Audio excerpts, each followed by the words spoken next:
Hello students, आज के इस वीडियो को हम पिछले वीडियो से जोड़ते हुए आगे बढ़ाएंगे। थोड़ा सा हम ये देख लेते हैं कि पिछले हमारे वीडियो में ये सब चीज़ें हमने डिस्कस की थी, तो कहाँ हमने ख़त्म किया था ताकि उससे आगे हम बढ़ सकें। तो पिछले वीडियो में हम थे यहाँ साइमन कमीशन पे, शायद आपको याद आ रहा होगा। साइमन कमीशन मैंने पढ़ा दिया था पिछले वीडियो में। साइमन कमीशन को मैंने लिखा था 1927 और 28 में आया था ये। सर कमीशन जो थे, ये सर जॉन साइमन, वो इस कमीशन के हेड थे। और इसका एक ड्रॉबैक था कि इस कमीशन में कोई भी इंडियंस नहीं था, इसी के कारण ये किसी के द्वारा एक्सेप्टेड नहीं किया गया और गो बैक साइमन कमीशन के नारे लगे थे। इतनी चीजें हमने डिस्कस की। अब इससे आगे टॉपिक हमारा नेशनलिज्म इन इंडिया, सब टॉपिक हमारा सिविल डिसोबीडियंस, सविनय अवज्ञा आंदोलन, सविनय अवज्ञा, सविनय अवज्ञा आंदोलन। जब साइमन कमीशन इंडिया में आया, कब आया?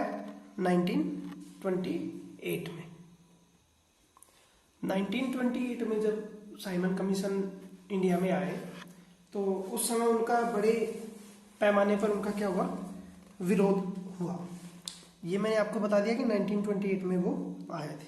स्लोगन एक लगा था उस समय। स्लोगन क्या था? Go back, go back. इससे रिलेटेड एक चीज बता देता हूं आपको। आपने 3 लीडर के बारे में 8th क्लास में पढ़ा होगा, लाल, बाल और पाल। ये रेडिकल लीडर थे। ये कैसे थे? कट्टर थे बहुत ही, रेडिकल लीडर थे ये। लाला लाजपत राय, बाल गंगाधर तिलक, बिपिन चंद्र पाल।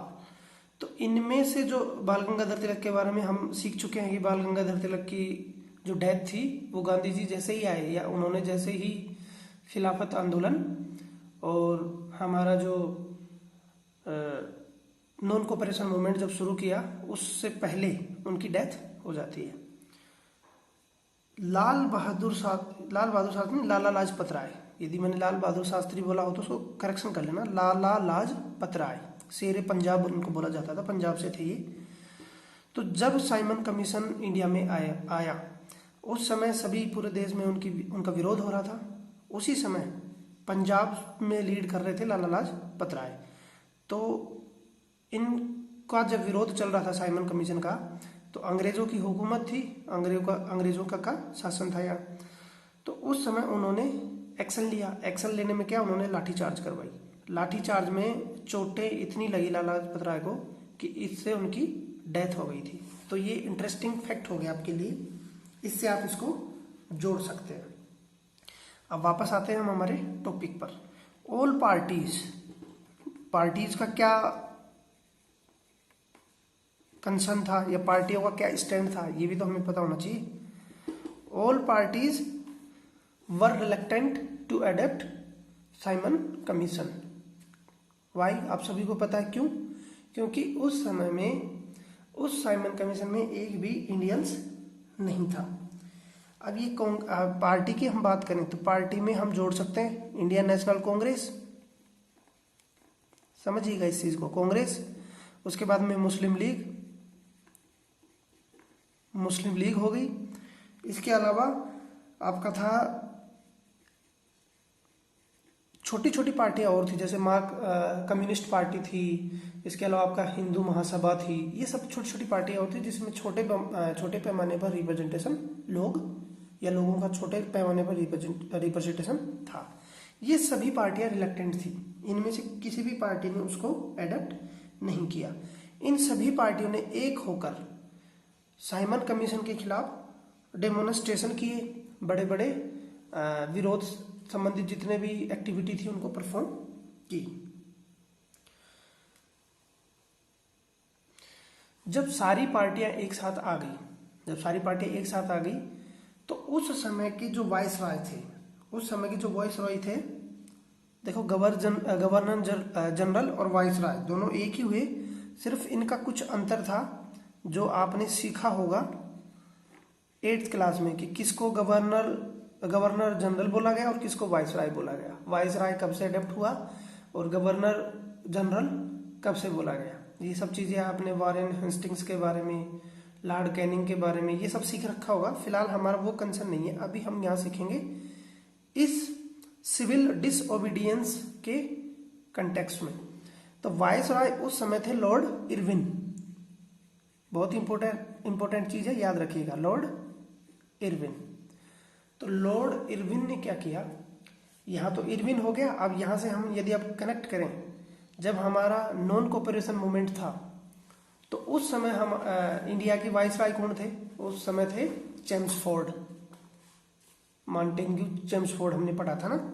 तो चेम्सफोर्ड उस समय क्या थे, इंडिया के वाइसरॉय। तो जी वाइसरॉय थे। जब इन्होंने देखी, याद रखिएगा इसका नाम, इरविन, लॉर्ड इरविन। वाइसरॉय ने जब देखा कि स्थिति हाथ से निकल रही है और सारी पार्टियां एक साथ हो रही हैं, तो इस कंडीशन में अंग्रेजों के लिए बहुत बड़ी समस्या हो जाएगी कि वो अपने एडमिनिस्ट्रेशन को सुचारू रूप से संचालित कर सकें या उसको एग्जीक्यूट कर सकें। तो उसी समय हुआ क्या, इन्होंने अक्टूबर 1929 में इन्होंने क्या किया, एक अनाउंसमेंट की। इस अनाउंसमेंट को बोला गया था, ये बहुत ही वेग अनाउंसमेंट थी। वेग मतलब एक ऐसी चीज को बोल सकते हैं कि जिसके ना तो फ्यूचर का पता हो ना प्रेजेंट का पता हो। तो इनके द्वारा जो अनाउंसमेंट की गई वो कैसी थी, वेग अनाउंसमेंट इन्होंने की, या वेग ऑफर इन्होंने दिया। ऑफर क्या था, बहुत ही इंपॉर्टेंट चीज है, डोमिनियन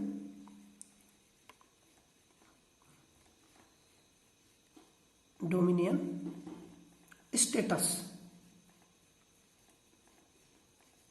पूछा जा सकता है इस पे question, what is dominion status. यदि हमसे पूछा जाए कि डोमिनियन स्टेटस क्या है, तो हम उसमें क्या लिखेंगे, हम उसमें लिखेंगे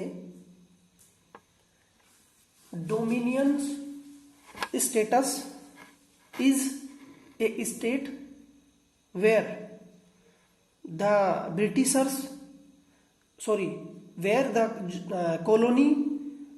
colonies have given some rights। देखो इसमें क्या लिखेंगे हम कि dominion status is a state, एक ऐसी स्थिति in which the Britishers have given some autonomy और some right to the colonies. अब आपको समझ में आ गया होगा कि डोमिनियन स्टेटस मिलता किसको था, कॉलोनीज को। किसको मिलता था, कॉलोनीज जितनी भी होती थी उनको मिलती थी। कॉलोनीज मतलब जो उनके उपनिवेश थे, जो उनके गुलाम कंट्री थे उनको, क्योंकि अंग्रेजों के तो हर जगह गुलाम हुआ करते थे। जैसे एशिया में भी थे, आपके अफ्रीका में भी थे, हर जगह थे उनके। तो इन वेरियस जो कॉन्टिनेंट में अलग अलग जो कंट्री थे वो इनकी कॉलोनीज थी, और कॉलोनीज को ये डोमिनियन स्टेटस प्रोवाइड करते थे। होता क्या था, सबसे पहली तो बात आपको ये पता होना चाहिए डोमिनियन स्टेटस मिलेगा किसको और देगा कौन। पहला सेंटेंस इसमें लिखेंगे। इसमें होता क्या था कि इसमें एक विशेष प्रकार की ऑटोनमी दी जाती थी, विशेष प्रकार के पावर दिए जाते थे। विशेष प्रकार के पावर से रिलेटेड मतलब क्या हो गया कि कुछ इंपॉर्टेंट सब्जेक्ट्स या कुछ इंपॉर्टेंट ऐसे विषय जिनकी की एडमिनिस्ट्रेशन में चलाने में ज्यादा महत्वपूर्ण स्थिति होती है, जैसे फॉरेन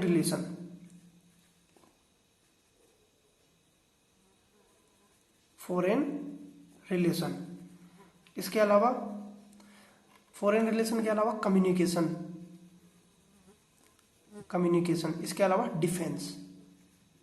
ये मैं कुछ एग्जांपल आपको दे रहा हूं। ये सारे सब्जेक्ट जो थे ये अंग्रेज अपने पास रखते थे। मतलब कि भारत कॉलोनी रहेगा ब्रिटेन का, लेकिन भारत को एक विशेष प्रकार की ऑटोनमी या विशेष प्रकार की पावर रहेगी कि वो अपना सारा जो इंटरनल एडमिनिस्ट्रेशन है वो कर सकते हैं, लेकिन फॉरेन पॉलिसी और कम्युनिकेशन और डिफेंस से रिलेटेड जितने भी सब्जेक्ट होंगे या इनसे संबंधित जितने भी लॉ ऑर्डर जितने भी कानून होंगे वो सारे अंग्रेज बनाएंगे। तो अब मैं आशा करता हूँ कि आपको डोमिनियन स्टेटस अच्छे से समझ में आ गया होगा। यदि आपको 20 या 50 वर्डों में भी लिखना पड़े तो आप इसको लिख पाएंगे। चलते हैं आगे। इस डोमिनियन स्टेटस के अलावा, क्योंकि ये तो वेग थी, क्योंकि इसमें फ्यूचर कंडीशन का कुछ गारंटी नहीं थी, बस उन्होंने बोल दिया कि ये सब्जेक्ट है, इन पे आप कानून बनाओ, बाकी ये हमारे पास रहेंगे। तो इसमें फुल डिपेंडेंस या जो डिपेंडेंसी का जो माहौल क्रिएट कर रखा था कांग्रेस ने या गांधी जी ने या मुस्लिम लीग ने या जितने भी जो लीडर थे उस समय, तो उनकी तो महत्वाकांक्षाएं या उनकी जो मंशाएं थी वो तो पूरी नहीं हुई। तो ये सारी उनके हिसाब से क्या हुई, अनस्पेसिफाइड फ्यूचर को दिखाने लायक हो गई, यानी कि ये तो अनस्पेसिफाइड कंडीशन होगी, इसमें तो ना तो इधर के ना इधर के। इसके अलावा उन्होंने एक कंसेप्ट दिया, किसने, लॉर्ड इरविन ने, कि हम एक राउंड टेबल कॉन्फ्रेंस करेंगे। अब ये क्या है राउंड टेबल कॉन्फ्रेंस? अब राउंड टेबल कॉन्फ्रेंस क्या हुआ?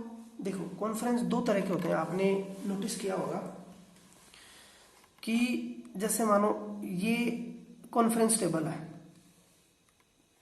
समझिएगा इस चीज को। तो इस टेबल में क्या होगा, जो सीनियर मोस्ट आदमी होगा उसको यहाँ बिठाते हैं। जैसे चीफ मिनिस्टर या प्रधानमंत्री जब कैबिनेट की मीटिंग लेंगे तो सारे यहाँ होंगे, और उसके बाद में जो सबसे वरिष्ठ या सबसे सीनियर जो मंत्री होंगे वो ऐसे इस क्रम में बिठा दिए जाते हैं। आपने नोटिस किया होगा, मीटिंग देखी भी होंगी, मूवी वगैरह में भी देखी होंगी। तो ये एक हायरार्की होती है कि यहाँ सबसे सीनियर मोस्ट, उसके बाद में यहाँ यहाँ यहाँ यहाँ ऐसे बिठाया जाता है। तो आप इसको देखो, ये राउंड टेबल नहीं है, क्योंकि इसमें जिसको जितने अधिकार प्राप्त हैं उसी प्रकार से उनके बैठने का सिस्टम है। राउंड टेबल में होता क्या है, ये राउंड टेबल हो गई, इसमें इस प्रकार का डिस्क्रिमिनेशन किसी के साथ नहीं होगा, यानी यहाँ अंग्रेज बैठेंगे, यहाँ इंडियंस बैठेंगे, यहाँ कोई और बैठेगा, तो ये जो है इनमें इक्वल बोलने का सबको, यानी इससे राउंड टेबल क्या बोला गया, कॉन्फ्रेंस। अब इरविन ने ये ऐसा बोला क्यों कि राउंड टेबल, आपको राउंड टेबल समझ में आ गई होगी ना, लिखना कहीं नहीं पड़ेगा लेकिन समझने के लिए बताया। तो इरविन जो है, इरविन ने बोला कि राउंड टेबल कॉन्फ्रेंस का कंसेप्ट उन्होंने इजाद किया, उन्होंने बोला, उनके सामने ये बात रखी, लेकिन इससे राउंड टेबल के कॉन्फ्रेंस से भी जो कांग्रेस के लीडर थे वो बिल्कुल भी एक्सेप्ट या वो बिल्कुल भी एग्री नहीं हुई, not agreed, Congress not agreed. आप इसको अपनी भाषा में लिखते जाइएगा, मैं शॉर्ट में लिख दे रहा हूं ना। कांग्रेस इससे एग्री नहीं हुई, क्योंकि यहां तक पहुंचने से पहले, क्योंकि हम बात कर रहे हैं 1929 की, यहां तक पहुंचने से पहले, और कांग्रेस का जो एस्टेब्लिशमेंट हुआ था वो हुआ था 1885। 1885 से 1929 तक आते आते हमेशा कांग्रेस ने अंग्रेजों की बात मानी है। वो चाहते थे, कांग्रेस के मैक्सिमम लीडर ये चाहते थे कि हम ब्रिटिश गवर्नमेंट के अंदर में रहते हुए पूरे एडमिनिस्ट्रेशन में कुछ सुधार लाएं, ऐसी उनकी फिलोसफी थी, ऐसा उनका मानना था। लेकिन इनके अलावा कुछ रेडिकल लोग थे, कुछ रेडिकल मतलब जो कट्टरपंथी थे, वो चाहते थे कि हम पूरी तरह से क्या लें, इंडिपेंडेंस, पूरी तरह क्या लें, इंडिपेंडेंस, हमें फुल इंडिपेंडेंस चाहिए, फुल इंडिपेंडेंस।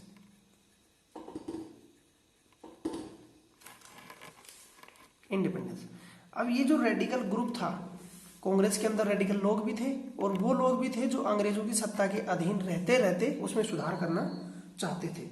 तो जो रेडिकल लोग थे उनके, यदि मैं लीडरों की आपकी बात बताऊं तो इसमें थे JNN नेहरू, जवाहरलाल नेहरू, और इसके अलावा थे हमारे सुभाष चंद्र बोस। इसके अलावा और भी लीडर थे, लेकिन हम जो मेजर लीडर जिनके बारे में हमें जानना चाहिए उनके बारे में सीखेंगे। तो जब इरविन ने ये बात रखी तो इन्होंने कांग्रेस के लीडर को बोला कि भैया आप तो बोलते थे कि जो अंग्रेज हैं वो हमें ऑटोनॉमी देंगे या इंडिपेंडेंस, सॉरी ये मैंने गलत बोला ना, यहाँ फुल इंडिपेंडेंस, ठीक तो है, इंडिपेंडेंसी देंगे, यानी हमें बिल्कुल स्वतंत्र ये करेंगे। लेकिन आपकी बात तो इन लोगों ने मानी नहीं, तो फिर ये थोड़े से क्या हो गए, असर्टिव हो गई ये थोड़े से, ये ज़्यादा और भी इनकी बात ज़्यादा और भी इनकी बात में ज़्यादा भी वजन होने लगा। जो रेडिकल लोग थे, इनके अलावा जो मॉडरेट और लिबरल जो लोग थे, लिबरल लोग जो थे वो चाहते थे कि एक कॉन्स्टिट्यूशनल फ्रेमवर्क हो। क्या हो? एक कॉन्स्टिट्यूशनल फ्रेमवर्क। एक कॉन्स्टिट्यूशनल फ्रेमवर्क होगा, फ्रेमवर्क within the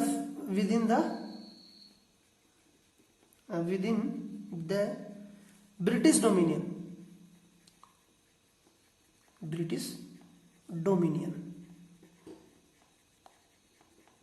मीन्स ये जो मॉडरेट और लिबरल लोग जो ये चाहते थे कि देखो, इन दोनों में अंतर बता दे रहा हूं मैं, आपके रेडिकल और इन लोगों में। ये लोग तो चाहते थे फुल इंडिपेंडेंस और ये लोग चाहते थे लिमिटेड इंडिपेंडेंस। इनमें लिमिटेड हो गया ना, क्यों? क्योंकि ये मॉडरेट लोग चाहते थे कि कॉन्स्टिट्यूशनल फ्रेमवर्क हो, यानी हमारी शासन व्यवस्था को चलाने के लिए कॉन्स्टिट्यूशन हो, लेकिन वो होना चाहिए ब्रिटिश डोमिनियन के अंदर ही, यानी ब्रिटेन के हम क्या हो, एक किसी विशेष प्रकार की ऑटोनॉमी के साथ हमारा ऐसा स्टेटस हो। तो धीरे धीरे हुआ क्या कि जैसे साइमन कमीशन आया, उसमें थोड़े से वॉयलेंस हुए। इससे हुआ क्या, ये जो लोग थे मॉडरेट और लिबरल लोग, इनकी जनता में क्या हुआ, इनका जो इन्फ्लुएंस था, इनका जो प्रभाव था, इनका जो कॉन्फिडेंस था, वो वीक हो गया। तो weaken the confidence, weaken the influence.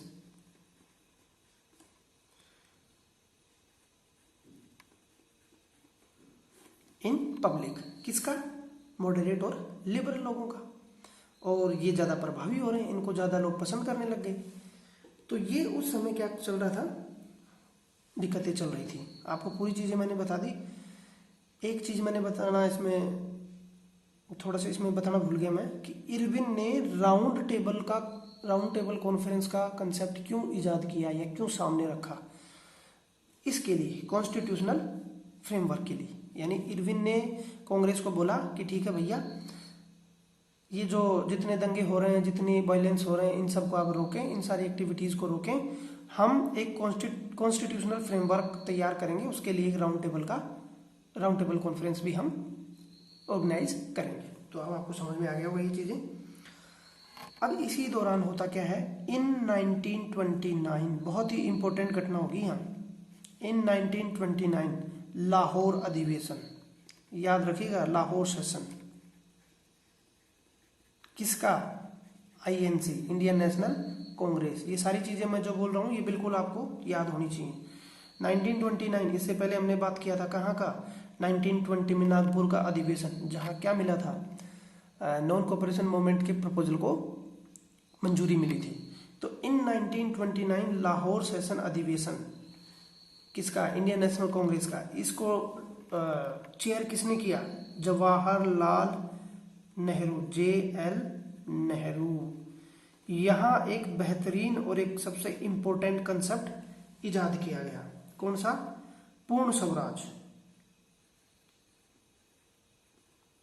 पूर्ण स्वराज पूछा जा सकता है इसमें क्वेश्चन, इंपॉर्टेंट चीज है। व्हाट इज पूर्ण स्वराज? और ये भी बोला जा सकता है कि 50 शब्दों में पूर्ण स्वराज के बारे में लिखें या पूर्ण स्वराज के ऊपर टिप्पणी लिखें, ऐसा पूछा जा सकता है। तो पूर्ण स्वराज को आप जोड़ने के लिए 1929 में जाएंगे, लाहौर सेशन में जाएंगे, इंडियन नेशनल कांग्रेस में जाएंगे और जवाहरलाल नेहरू भी आप उसमें याद रखेंगे। अब पूर्ण स्वराज था क्या? पूर्ण स्वराज जैसे फुल डिपेंडेंस, ये फुल डिपेंडेंस किसका कंसेप्ट था? रेडिकल्स का। इस अधिवेशन में इन्होंने पूर्ण स्वराज का जो कंसेप्ट था, जो फुल इंडिपेंडेंस था, इसको इन्होंने क्या किया? एडेप्ट किया या फॉर्मलाइज्ड किया, इसको एडेप्टेड। इन्होंने इस सेशन में ये डिसाइड किया कि अब हम पूर्ण स्वराज से नीचे किसी भी बात पर हम कोई अंग्रेजों से किसी प्रकार का कोई समझौता हम नहीं करने वाले। तो ये आपको पता होना चाहिए। अब एडेप्ट कर लिया, लेकिन इसको सेलिब्रेट किया कब? सेलिब्रेटेड ऑन 26 जन 1930। बहुत ही इंपॉर्टेंट डेट है, कई बार मैं इसकी चर्चा आपसे कर चुका हूँ, असेंबली के दौरान भी मैंने ये बातें आपको बताई है। तो जो बच्चे ध्यान से सुनेंगे उनको ये चीज़ समझ में आ रही होगी। कॉन्स्टिट्यूशनल डे के ऊपर जब मैं बता रहा था कि क्यों हमारा संविधान जब 26 नवंबर 1949 को ही बनकर तैयार हो गया, तो क्यों 26 जनवरी 1950 को उसको अडेप्ट किया गया? इसको इससे लिंक करो सीधा, क्योंकि इसी दिन इंडियन नेशनल कांग्रेस ने लाहौर अधिवेशन में पूर्ण स्वराज या फुल इंडिपेंडेंस का कंसेप्ट इजाद किया था। यही कारण है कि 26 नवंबर 1949 को तैयार होने के बावजूद भी 26 जनवरी 1950 को इसको अपनाया गया। तो आप इसको याद रखेंगे। इस डे की इंपॉर्टेंस को हम आज भी मनाते हैं, आज भी हम हमारा इंडिपेंडेंस डे मनाते हैं हर 26 जनवरी को। हालांकि इंडियन नेशनल कांग्रेस ने ये अडेप्ट किया और उन्होंने सेलिब्रेट भी किया, लेकिन इससे लोग जो हैं, पीपल जो हैं, वो लेस पीपल अट्रैक्टिव हुए, लेस पीपल अट्रैक्टेड। तो इसी बीच महात्मा गांधी ने जब ये सारी स्थिति देखी तो उन्होंने सोचा कि ये अच्छा मौका है, अब हम किस प्रकार से ज़्यादा लोगों को मोबिलाइज करें और ज़्यादा से ज़्यादा लोगों को अट्रैक्ट करें, इस इश्यू से रिलेट करें। ये हुआ यहाँ तक का चीज़ें। आशा करता हूँ इतनी सब चीज़ें आपको समझ में आई होंगी। इससे आगे हम अगले वीडियो में डिस्कस करेंगे। Thank you.